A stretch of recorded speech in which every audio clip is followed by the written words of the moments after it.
This week in the news, Valve responds to the New York lawsuit, Sony downgrades on single-player games, Subnautica's terms and services situation, and more on Old Man Rages at the News. Before we get into the news, hit the like and subscribe buttons if you enjoy the content. Now, let's take this from the top.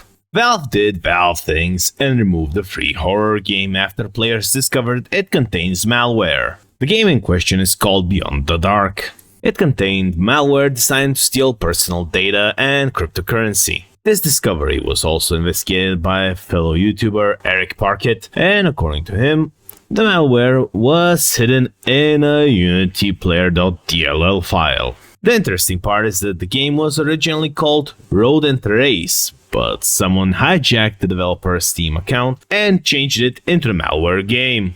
As previously mentioned, the malware looked for cryptocurrency wallets, specifically browser extensions, before connecting to external servers and downloading additional tools. These tools were capable of stealing browser information, passwords, and cryptocurrency wallet data. Now, if you've installed Beyond the Dark, make sure 1. to clear your cookies, reset your passwords, and force log out every login instance you have in your online banking or websites that you don't want to mess around with. Now, even if you're not affected by this, I'd suggest reading up on what's going on with cookie hijacking, since this is the primary way YouTube channels get hacked and replaced with scam deepfake streams that promise outlandish cryptocurrency returns. If you give them 1, they're gonna double it by 2, or you know what I'm talking about. Those hack cryptocurrency scams that are rampant on YouTube that unfortunately there's no way to deal with those, at least on the end user's end, easily. Now, on the bright side, Valve also asked the New York court to dismiss the New York Attorney General's lawsuit. And, as with any legal coverage, I am not a lawyer, and this is not a legal breakdown or legal advice. Now, for those who need a quick reminder, the case was about item loot boxes being a form of unregistered gambling that could get children and adults addicted to it. Now, with all of that out of the way, let's dive into the meat of the subject. Valve's legal team argues that players always receive what they paid for, aka 1 skin per mystery box. There is no stake or risk. They also argued that the skins are not money property or tokens exchangeable for something of value.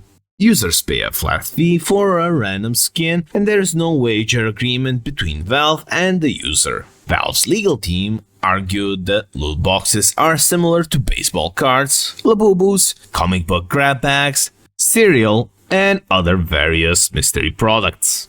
Now, if you're like me and think, cereal? Yeah, some cereals contain toys. Anyways, they also argued that the New York Attorney General's interpretation could lead to these examples being a chargeable offense. To quote the examples, can parents purchase packs of baseball cards for their children? Can families go to a Chuck E. Cheese to play games of chance and exchange winning tickets for prizes? Can a child reach into a cereal box and grab a surprise toy? Which, yes, if the judge sides with the Attorney General on this, all of those would become gambling too. Which, for all it's worth, I think Chuck E. Cheese already has a few other issues they need to deal with first before worrying about being classified as a gambling establishment.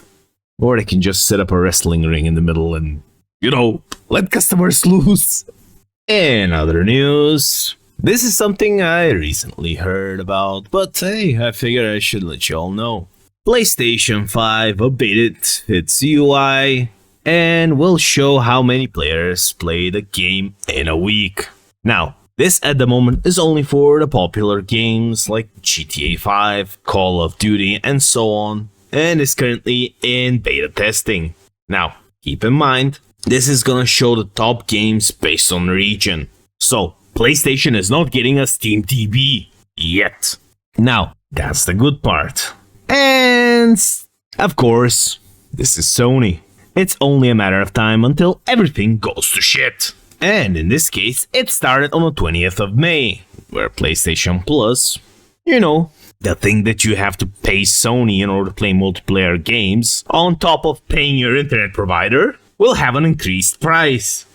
Now, they'll only increase it for the 1 month and 3 month subscriptions. And in the very same tweet, they blamed the market conditions.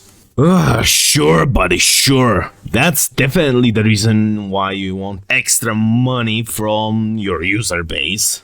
Not because you want to make more money any way you can and you just blame market conditions, while at this very same time stressing your paying customers' finances. But no, it's the market conditions. Now, if this wasn't bad enough, the CEO, Herman Hulst, told staff on a Monday morning that the company's narrative single-player games will be now PlayStation exclusives. Talk about ruining a perfectly good morning, you know. You know what, Sony? I'm not interested in your games. You can keep Ghost of Yotei, and I'm not even gonna bother paying for a brick that I only use once in a blue moon, or, well, 2 or 3 games that I can do without. And yes, we did talk about this around March, but now it's confirmed. Now, combine this with what we covered earlier about the PlayStation Plus subscription increasing in price, and what do you get? Sony's market conditions, that's what. Clearly they don't want to diversify and make more money through a larger market. But anyways, speaking of Ghost of Yotei, the developers confirmed that the multiplayer mode will not receive any additional major updates. This came from PlayStation's blog, where the lead designer announced that the 10th of April's multiplayer update will be the last one. To top it all off, Bungie also sunset Destiny 2 after 9 years. Now, thankfully, they do plan on the game remaining playable even after the last update on the 9th of June 2026. I'm not gonna bore you with all the changes in the update because there is more important news, let's be real. I'm not about to read off patch notes here that, you know, I might fall on the keyboard because I'm not exactly interested in Destiny 2. Now, coincidentally, I'm interested in Bungie's actions. Bungie's planned significant layoffs following the end of Destiny 2's development. Oh, and let's not talk about Destiny 3 not being in active production. Hey, look, Bungie's banking on Marathon. You want more proof? Jason Schreier mentioned that some staff are pitching and prototyping new ideas, but none of them got greenlit. Oh boy. Talk about being a Sony fanboy. Or a Sony executive for that matter. But anyways, let's talk about Subnautica 2. Now, I normally don't cover X-Drama since 70% of it is just bots screaming into the void. But in this case, I felt that I also want to scream into the void today, so, well, here we go, partner! It's specifically about Subnautica's EULA. And since most people's brains got short-circuited by TikTok and shorts, I will cover what people are angry about. Keep in mind, I don't have the patience to edit this while putting Subway Surfer gameplay in the background or on the side, so deal with it.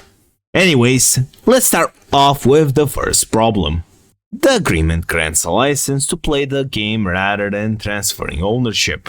I'm pretty sure this is like, what, the 5th time the internet had a problem with it, and it's what, the 5th time nobody has done anything about it, considering that's how it's been for digital media since, well, a good while now. Yeah, almost as if the people that are bitching about this aren't willing to support Stop Killing Games or something. Now, the second problem is the restriction on streaming, screenshots, recordings, and certain types of content creation or monetization, often requiring disclaimers. I'll just let this screen grab speak for itself. Oh, yeah, I forgot. It's mute sadly, so I'll have to speak for it. Now, if this was enforced as is, nobody would be streaming the game. Hell, I'm pretty sure there's not gonna be a category on Twitch for that matter.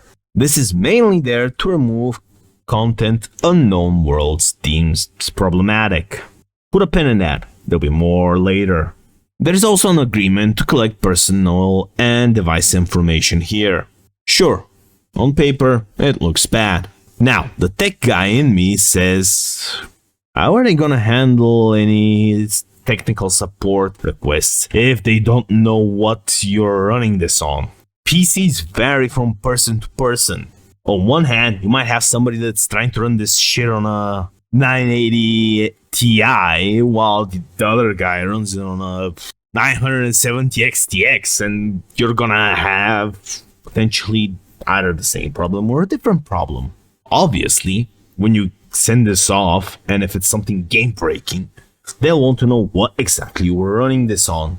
You know, to make sure it's not hardware related, or that it's not related to something that they haven't tested or accounted for. Like, I don't know, let's say you're running a sound card for whatever reason on your PC, and that all of a sudden decides to send out enough information to the PCI port that overloads the GPU and bottlenecks the game.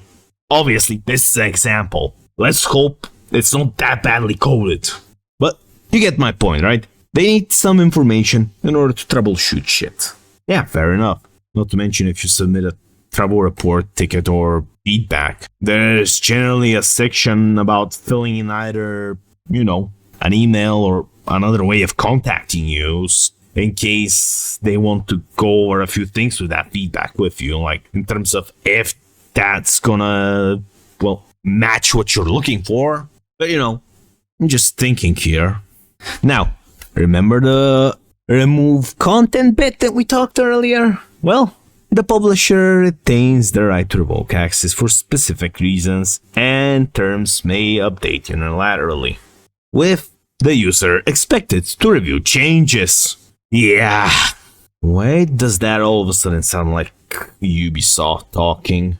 Now, for those of you who are not aware, this is also something that is there for a very specific reason. The first one is there to remove access to the license if you cheat in a multiplayer game.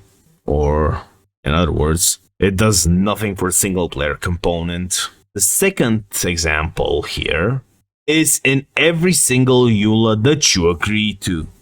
Hell, all of the things we've covered so far here are in every EULA that you've agreed to, including the arbitration clause in some cases.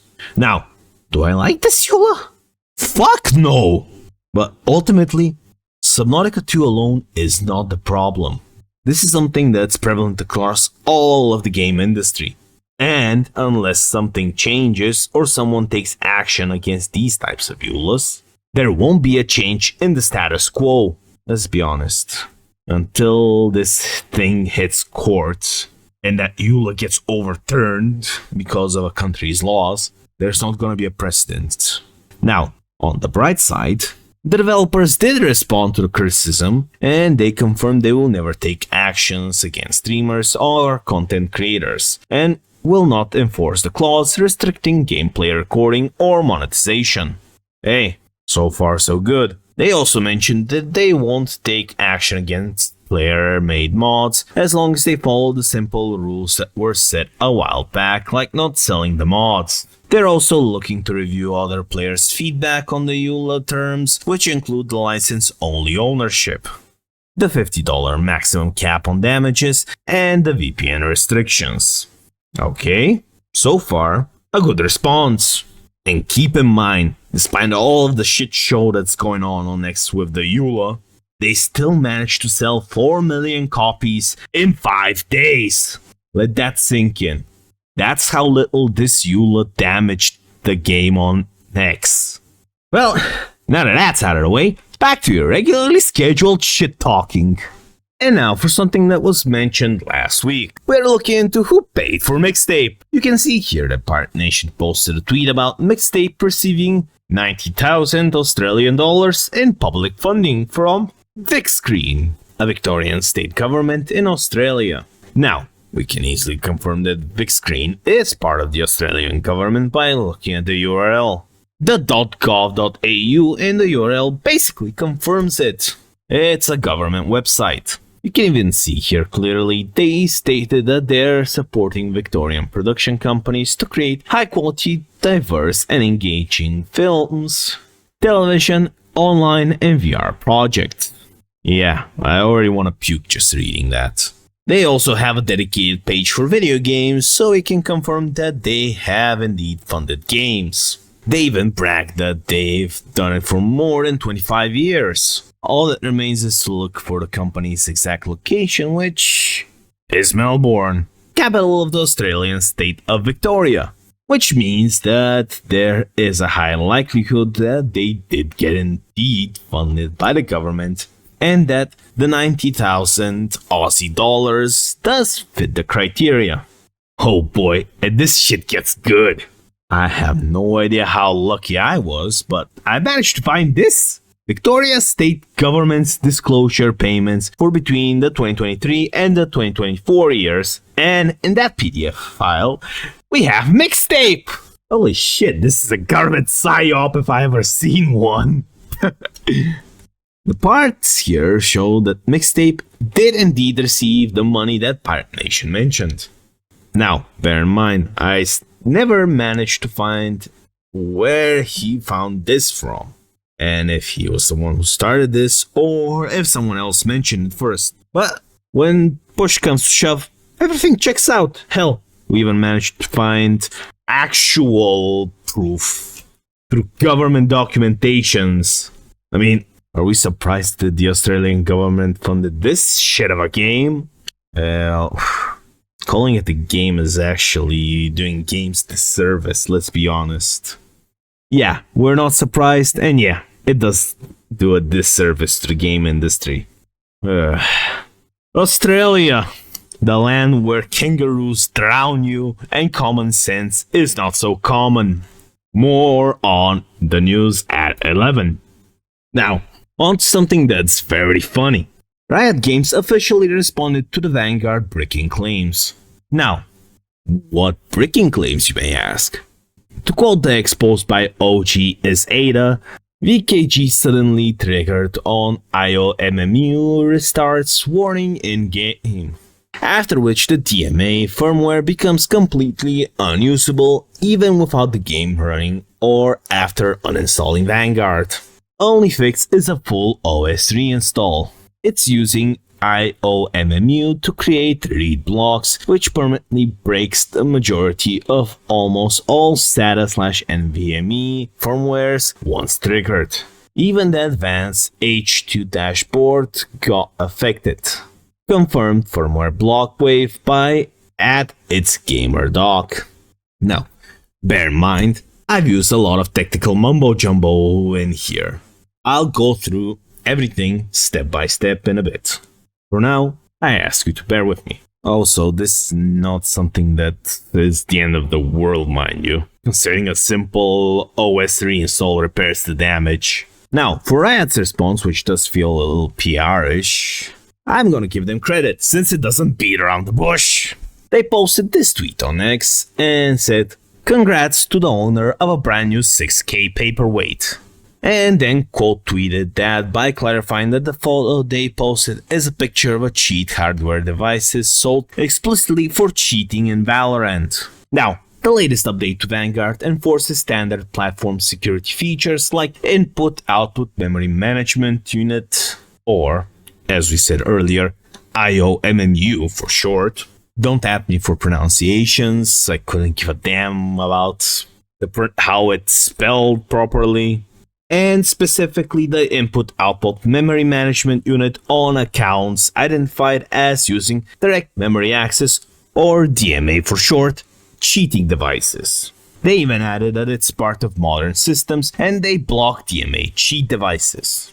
I don't know why you'd pay money to cheat in a game, but hey, to each their own. And in the final, and what I'd consider the most important part of this word salad, and for clarification, yeah, to me this is a word salad, is that disabling IOMMU allows the cheat to function again, but the IOMMU is required to play the game. Now, for those that are like, but it breaks your PC. It doesn't. This on its own is not enough to break a PC. Besides, if they could break a PC, which here's hoping they would not, they'll need to do something utterly ludicrous. Now, breaking hardware, on the other hand, is something that they could possibly do with this, but that opens them up for liability the way I see it. Also, not to mention, all of these functionalities only apply to systems attempting to use DMA cheat devices, and nothing else. Hell, they even had it shortened further for ex-users who can't be bothered to spend 10 minutes reading, but... Wait, god damn, I should have used that instead of their main post then. And to round up the week, Lords of the Fallen 2 is no longer an Epic exclusive. Yes, they have terminated their exclusivity deal with Epic. Now, how they did it? Well, it's beyond me since I don't speak Polish. Nor am I willing to trust Google Translate with legal documents. All that matters is, they managed to do it. Slight correction. While editing, we were able to find the English translated document on their website. Additionally, the Splitgate developer 1047 Games is working on a spiritual successor to Titanfall named Impulse. Inside Gaming got pre-alpha gameplay footage on the condition that it doesn't go public. Which, well, is cool and all, but there is a Steam page for those interested in the shooter team deathmatch game. I personally don't really care about it. They also did answer some questions on their Q&A they did on Reddit, but with how they fumbled Splitgate, I don't know if they can handle a new IP. Here's hoping I'm wrong. Now, speaking of IPs, Warhorse Studios officially announced that they're working on an open-world RPG set in Middle-earth. Well, if they can handle it like how they handled Kingdom Come Deliverance 2, they might be on the track to make it a good game. Now, will they? Only time will tell. Now, it's time for a ray of hope, I guess, since Embracer intends to, quote, activate Deus Ex, Saints Row, Time Splitter, and the Red Faction IPs. Now, first off, good luck with that. You're gonna need it. Second, you're trying to activate Saints Row. Correct me if I'm wrong, but didn't the guy who created ask for a shot at making another Saints Row? I think you guys need to call him.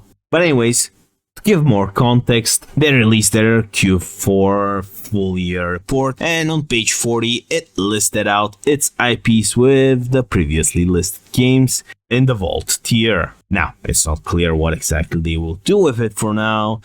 It's mentioning they will still have those IPs. Now, let's tackle something that will put people off from playing a game. IO Interactive added Denuvo to 007 First Light 5 days before launch. Yeah. Now, are there games that run good with Denuvo? Yeah. Stellar Blade and Crimson Desert do run well. Do I expect this game will run well? I don't. Let's be honest here. Until I see otherwise, I am not holding my breath that this game will run good with Denuvo. Then again, that might be just my bias. And now, speaking of bias and some good news, since I'm biased to those, Terraria sold over 70 million copies in its 15-year runtime. Yes, 70 million. To be more specific, the PC version of the game sold 39.6 million, the console version 10.7 million, and the mobile version 19.7 million. Now, on one hand, how the fuck did the mobile port outsold the console port? On the other hand, if you can tap on the inventory menu and pick whatever you want there, it might actually make sense. But hey, that's just me talking out of my ass. They also added extra stats. The Community RAM mod manager Tmod Loader had 12.3 million downloads on Steam, which with average players per day in the past year having 461,000 and average hours played on PC is 101 hours. Not sessions, to clarify, it's total playtime. And to wrap this up, they teased a 15th anniversary limited edition collector's edition. Terraria fans are eating good this year. Now, speaking of not eating good, vibe coding, specifically the PlayStation 3 emulator RPCS3's team, asking AI vibe coders to stop peddling AI-generated slop. Yes, please. Now, they posted on their X account asking people to stop submitting AI slop code, pull requests, and they will ban those who do so without disclosing. They've went as far as reminding people that there are plenty of resources online to learn how to debug and code. They even updated their guidelines for submitting AI-generated code. So it was that bad, eh? And to wrap up the week, a US game store is at a loss for words after being sent sealed copies of a rare PlayStation 4 game called, get this, Poop Slinger. Yes, you heard me right, Poop Slinger. I'm also at a loss of words about why you'd make a game like this, but hey, could be some form of degeneration that PlayStation gamers get into. I don't know, I don't have a PlayStation or an Xbox, but that is what it is. Anyways, apparently one of these goes for a little over $1,000? What? The lore goes deep though, apparently. The people who originally got those copies reached out to the sender, which is VS Games LLC in Virginia, only to discover they're also confused. Some of them are worried it's fraud, others think that it's a scam with fake copies, but in their follow-up video they cited the rumor that a liquidation company was approached to offload over 2,000 copies with a, quote, way under market value. Another video from the store, Cake Hoarder Games, claims the originating postmaster was given 39 packages with 6 copies apiece. All of this from a game about throwing poop. What kind of 4chan level bullshit is this? A game about throwing poop goes for $1,000. And on that brain damaging story, that's all for this week's Old Man Rages at the News. See y'all next week.